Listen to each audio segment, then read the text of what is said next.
It's the Sports Take Lunch Break brought to you by Office Essentials, your hometown supplier of all the office products and furniture you need to grow your business. We're going to kick things off with the St. Louis Battlehawks. So they've got their first game against the Dallas Renegades. It's away in Dallas. It's this Sunday, 4 p.m. on ESPN.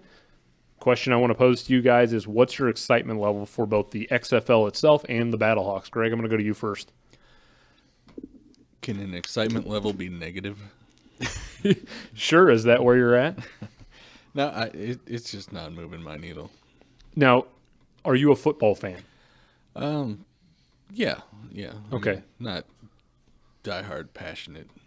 So why is it not really registering on your excitement radar?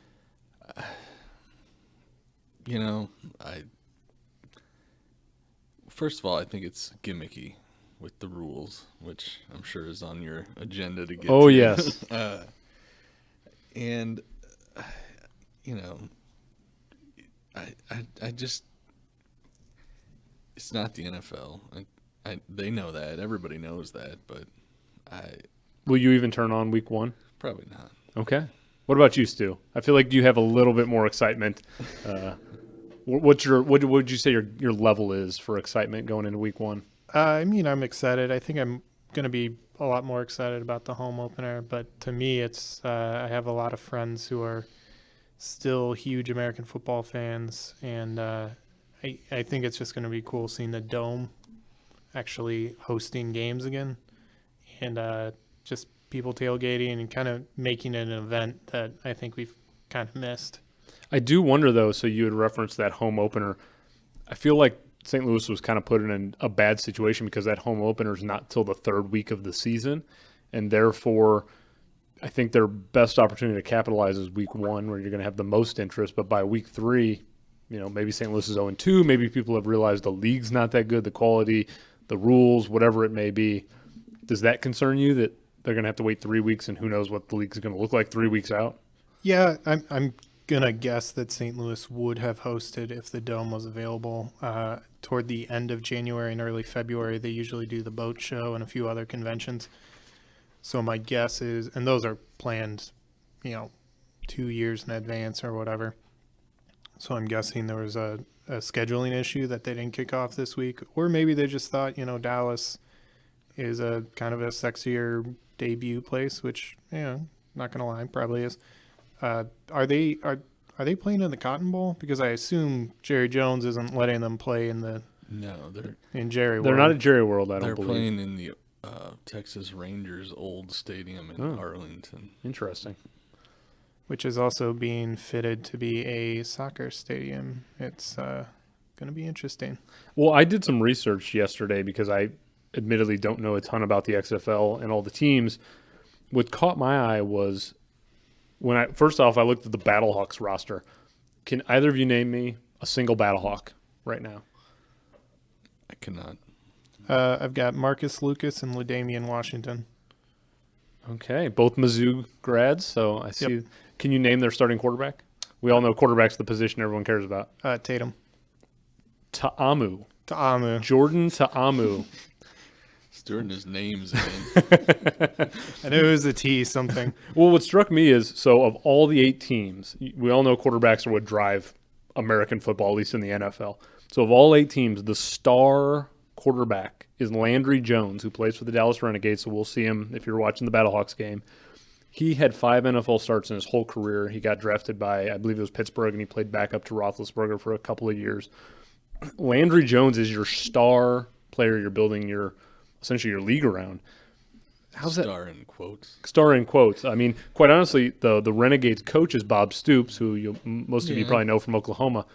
This screams AAF last year. So last year, the AAF really banked all of their things on people will just watch football because it's football.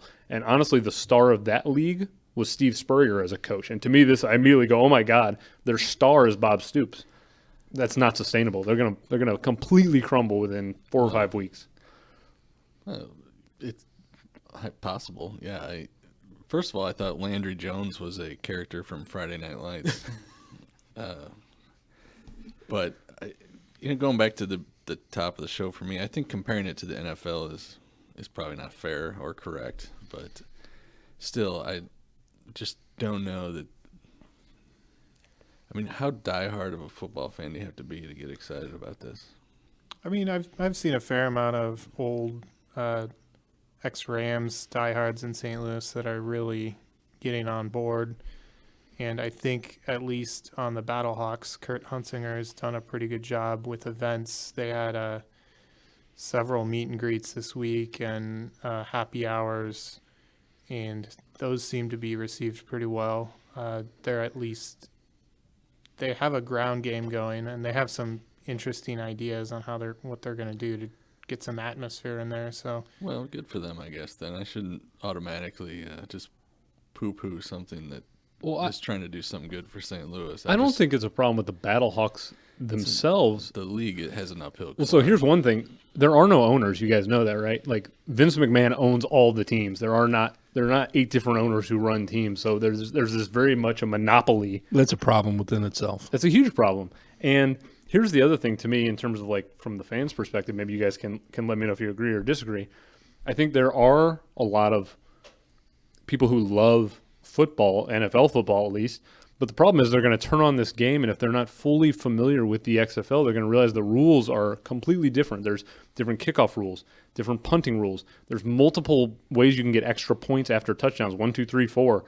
The clock is going to continuously run the whole game up until the 2-minute warning, at which it stops constantly. I mean, if you're not fully aware of what's going on, you're going to be completely thrown off. If the refs aren't fully understood with what's going on, if the commentators aren't doing a very good job of keeping you informed, they're going to lose an audience within 10, 15 minutes if they just realize the rules aren't the same, the quality of play is not the same. And the other thing to me that I was really wanting you to weigh in on, Stu, because I think you and I align on this. So I'm a diehard soccer fan. You are too. I will watch any soccer match if it's on. I just love the sport, whether it's a Premier League match, a Liga MX in Mexico, an MLS game, something in the French league. It doesn't matter. I'll just watch a soccer game. I don't get the sense that there are a ton of football fans in terms of professional leagues. I don't know many of my friends who are huge NFL guys who watch Canadian Football League, Arena Football League. Name another pro league that they watch. They don't. They watch the NFL. That is to them pro football. It's not the same as it is for you and me who watch soccer. So I think there's a philosophical thing with just American football audiences who think the NFL is it. But they probably watch college football. But that's not pro. What I'm saying is strictly pro. It's still these guys are probably not as good as some of the best college guys. I mean, a lot of these guys, I'm looking at, these guys went to James Madison, Globe Tech, Fort Valley State. Where are these colleges? I'll take Alabama and LSU over these guys. I think they're just hanging on to a dream, and they have an opportunity to prolong, the real world a little bit longer. Yeah, and I would say the Power 5 conferences in college football are basically their own league. I mean, we're not seeing a lot of people going out there watching, North Dakota State when they're on TV or Appalachian State. I mean, people aren't going to watch that. So I'd agree with you in the most part on that there's not a ton of just casual American football fans out there who are necessarily keen on this, but I think if they're going to give it a shot, this is the time of year to give it a shot where things are a little bit slower, and they're hoping to cash in on that Super Bowl, hangover to carry over or whatever. There is kind of a sports lull until maybe March Madness.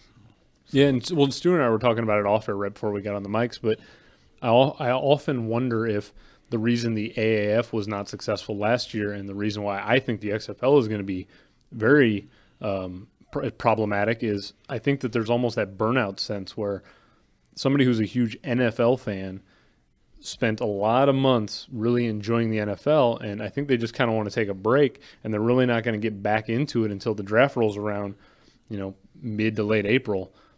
I personally think there's sort of an exhaustion level around NFL football fans that I don't know many people who are my friends who are NFL guys who are this isn't even on their radar. They don't care about the XFL. It's not even registering. So, while I think it might do okay in St. Louis, I don't think a big market like Houston or LA or New York, I don't think any of those states or cities are going to care. No, well, St. Louis is unique in that it was spurned by the NFL, and there's probably more of a football hungry crowd built in here than there is in places like Dallas or New York. And the one thing I do think the XFL has going for it is the TV contract. If they're going to have a chance, it's because of that. They're on Fox, they're on ESPN, they're going to get plenty of exposure. So, if it doesn't work, I guess it comes down to fans' appetite for more football this time of year. Yeah, and with having ESPN, ABC, and Fox broadcasting the games, I think it's very important if the league wants to be successful. They have to make sure SportsCenter, First Take, PTI, all those shows that are on all the time have to really feature XFL, because if you're not getting the journalists and all the media into it, it's impossible to get fan engagement if you're not talking about it 24/7. If Colin Cowherd's not going on hour-long rants about the XFL, just casual sports fans aren't going to care about it. I have a hard time picturing that, but I do too. But I think ESPN's going to be maybe even more interested in XFL than they are typically in the NHL, if we're honest. it wouldn't be hard to do either. So Yeah, so that it wouldn't surprise me if in pardon the interruption, they go with lead with XFL at least for the first week over anything NHL related. Well, it is also kind of the doldrums of the NHL season as well. So, I mean, it's going to be interesting. I think yeah, for sure. my TV will be on the game on Sunday, but I don't know about the following Sunday. I'll kind of say that. So Week to week. yeah, we'll touch base again next week and see how week one went. But I'll definitely be curious what you guys think after the first week. And I would think even beyond the draft, NFL free agency would have the potential to bump the XFL out of the spotlight. Yeah, so what's funny is the XFL, it's 10 regular season weeks, and then there's 2 weeks of playoffs. There are championships the day after the NFL draft.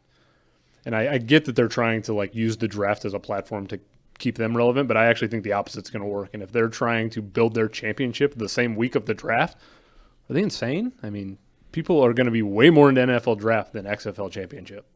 And what are St. Louis doing in the East? Answer me on that one. We're in the Eastern Conference?